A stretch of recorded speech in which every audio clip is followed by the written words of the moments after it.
विश्व पर्यावरण दिवस के मौके पर अररिया आरएस स्थित मोहिनी देवी मेमोरियल स्कूल परिसर में बच्चों के बीच पर्यावरण के प्रति जागरूकता को लेकर कई कार्यक्रमों का आयोजन किया गया। इस मौके पर जागरूकता कार्यक्रम के तहत रैली निकाली गई और परिसर में सैकड़ों पेड़ लगाए गए। पर्यावरण, वन और जलवायु परिवर्तन विभाग के अधिकारियों ने भी इसमें शिरकत की और बच्चों से जन्मदिन सहित अन्य खास दिन को यादगार बनाने के लिए एक पेड़ लगाने की अपील की। आयोजित पेंटिंग प्रतियोगिता में करीबन 200 छात्रों ने पर्यावरण सुरक्षा को लेकर अपनी कल्पना के आधार पर कैनवस पेपर पर पेंटिंग की।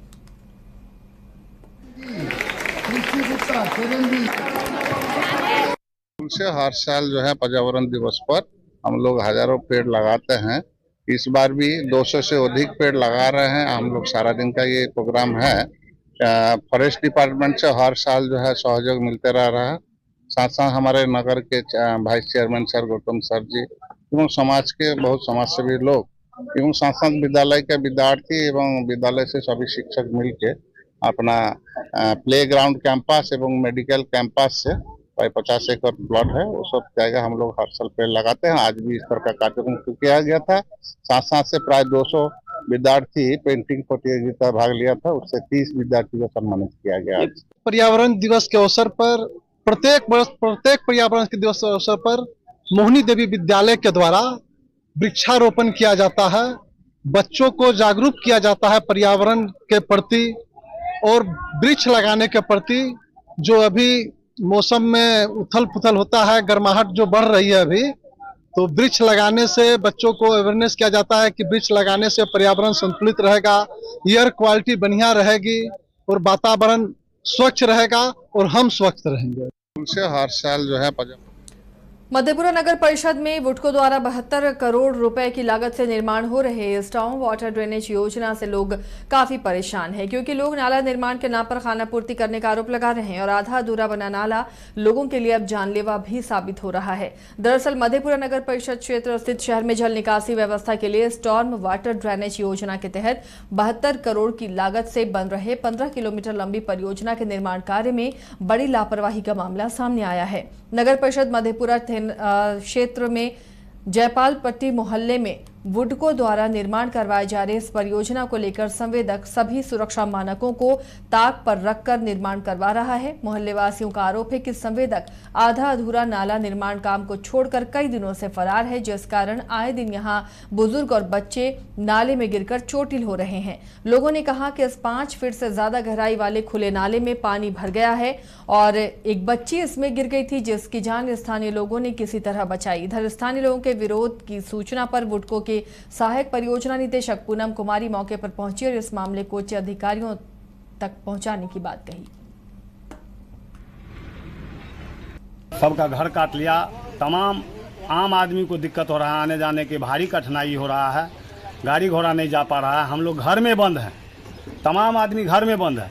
आगे में नाला कट गया है, नाला के लिए जब हम लोग किस होके जाएं, किस होके आवे, बच्चा गिर रहा है, माल जाल गिर रहा है। इसमें नापी के लिए आवेदन दिया, तानिया कुमारी कहा हम 2 दिन में नापी करवा देते, अभी तक नापी नहीं हुआ। कल नापी बंद करवा दिया गया।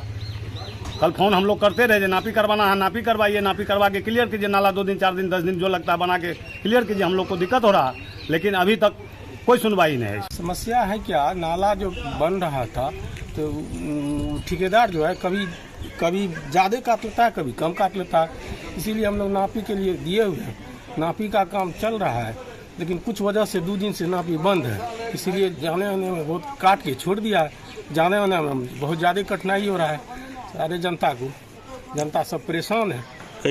यहाँ जो संवेदक के सहयोगी है, चाहे मुंशी हो, मैनेजर हो या पदाधिकारी विभागीय, उनके द्वारा धांधली ये किया जा रहा है, किसी के मकान के नीचे से मिट्टी खींच लिया जा रहा है और किसी के घर के आगे 5-5 फीट छोड़ा जा रहा है। हम ग्रामीणों के द्वारा मांग किया गया है जो घर के आगे जिनके बाउंड्री वाल है उनके आगे जितनी। बिहार के मनिहारी अनुमंडल के पदाधिकारी श्वेता मिश्रा के सरकारी आवास पर स्पेशल विजिलेंस यूनिट की छापेमारी खत्म हो चुकी है। आपको बता दें कि छापेमारी के दौरान नगद बरामद किया गया। डीएसपी अशोक ने बताया कि 3 अलग अलग ठिकानों पर छापेमारी की जा रही है, जिसमें पटना और यूपी के प्रयागराज स्थित आवास भी शामिल हैं। टीम के मुताबिक इस छापेमारी के बाद और भी खुलासे होने की संभावना हो सकती है।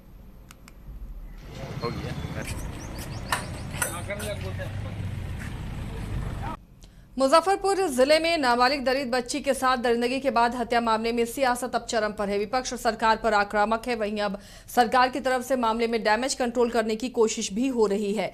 बिहार सरकार के उप मुख्यमंत्री विजय कुमार सिन्हा भी कुर्नी पहुंचे, जहां उन्होंने पीड़ित परिवार से मुलाकात की और हर संभव मदद का भरोसा दिया। विजय सिन्हा ने कहा कि गुनहगार को बख्शा नहीं जाएगा।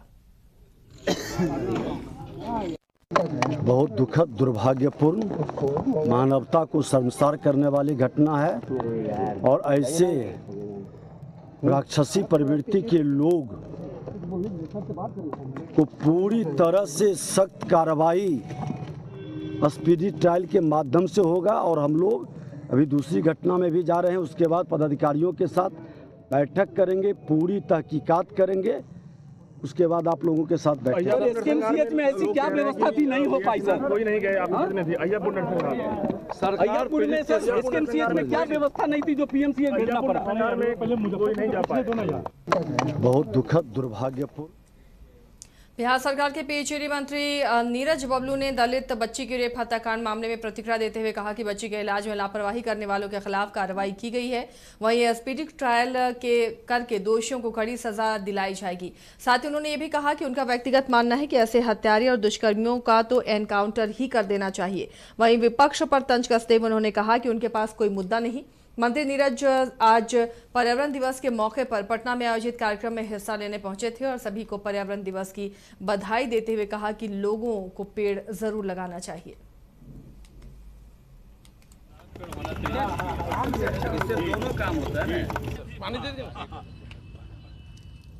देखिए, तेजस्वी यादव हो या लालू प्रसाद यादव जी हो या फिर कोई भी विरोधी हो, इनके पास करने के लिए कुछ नहीं। इनके पास सिर्फ और सिर्फ आरोप लगाने के लिए मटेरियल है।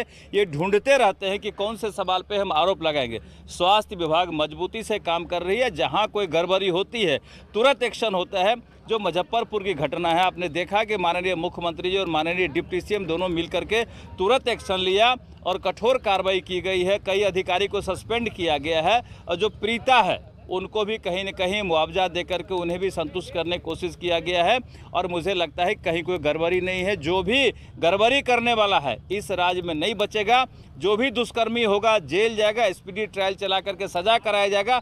हम तो कहते हैं ये भी करने की जरूरत नहीं है। जो दुष्कर्मी है, जो हत्यारा है, सीधा इनकाउंटर कर दे। एक सवाल है कि वो कह रहे बेड बेचते हैं आपके मंत्री के लिए। देखिए, ये तो आरोप लगाना, कुछ भी आरोप लगा सकता है। कल को कह देगा खून बेचते हैं, कल परसों कह देगा आदमी बेचते हैं, पता नहीं किडनी बेचते हैं, क्या क्या कह देंगे। तो आरोप लगाना, मुंह में है, चमड़ा का मुंह है, कुछ भी आरोप लगा सकते हैं। इनका काम ही आरोप लगाना, जनता को बहकाना, जनता को भड़काना। देखिए, तेजस्वी यादव हो या लालू प्रसाद यादव जी हो या फिर कोई भी विरोधी हो, इनके पास करने के लिए कुछ नहीं। इनके पास सिर्फ और सिर्फ आरोप लगाने के लिए मटेरियल है।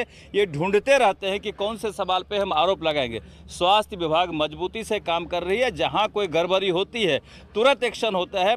जो मुजफ्फरपुर की घटना है, आपने देखा कि माननीय मुख्यमंत्री जी और माननीय डिप्टी सीएम दोनों मिलकर के तुरंत एक्शन लिया। देखिए, तेजस्वी यादव हो या लालू प्रसाद यादव जी हो या फिर कोई भी विरोधी हो, इनके पास करने के लिए कुछ नहीं। इनके पास सिर्फ और सिर्फ आरोप लगाने के लिए मटेरियल है। ये ढूंढते रहते हैं कि कौन से सवाल पे हम आरोप लगाएंगे। स्वास्थ्य विभाग मजबूती से काम कर रही है, जहां कोई गड़बड़ी होती है तुरंत एक्शन होता है। जो मुजफ्फरपुर की घटना है, आपने देखा कि माननीय मुख्यमंत्री जी और माननीय डिप्टी सीएम दोनों मिलकर के तुरंत एक्शन लिया और कठोर कार्रवाई की गई है। कई अधिकारी को सस्पेंड किया गया है। गोल जहां 27 वर्षों के सफर में 17,000 से भी अधिक छात्रों ने डॉक्टर एवं इंजीनियर बनकर भरे सफलता की ऊंची उड़ान। जहां साधारण छात्र भी असाधारण सफलता प्राप्त कर बना रहे इतिहास। दूरदर्शी शिक्षाविद श्री विपिन सिंह के मार्गदर्शन में मेडिकल एवं इंजीनियरिंग के लाखों छात्रों के लिए आशा की किरण के रूप में गोल्ड रिजल्ट फैक्ट्री